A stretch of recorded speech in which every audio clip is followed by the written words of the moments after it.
Bir zamanlar mən uşaqdım, nə qəmim vardı, nə də qəm çəkməyə bir vaxtım olardı.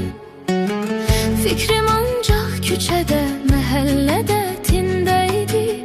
Gözləyərdim ki, nə vaxt məhəllə dolardı. Yadımda taxtadan düzəldərdi avtomat, məhəllədə düşərdi dava dava par-tapar. O vaxtki oyunlar doğrudan da qəşəngdi. Kaş o günlər əlimə bir də düşəydi.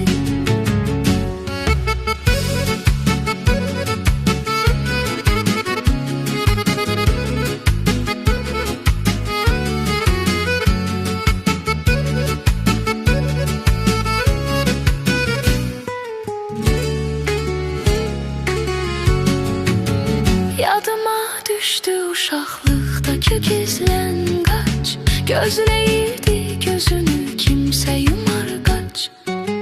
Ya da ucunda biri nə isə gizlərdi, soruşardı denən hansında deyim aç. Ya onda, ya bunda, halva çörək dükanda, uşaqlar bu cürünə düzəldərdi komanda.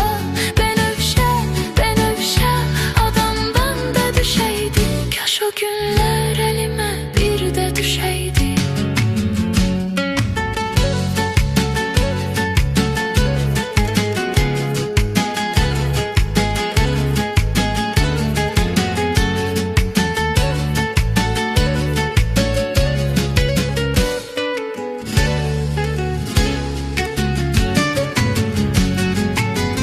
Biz uşaq vaxtı pulun fərqinə az vardıq, babılğam turbo şəkillərini yıxardıq.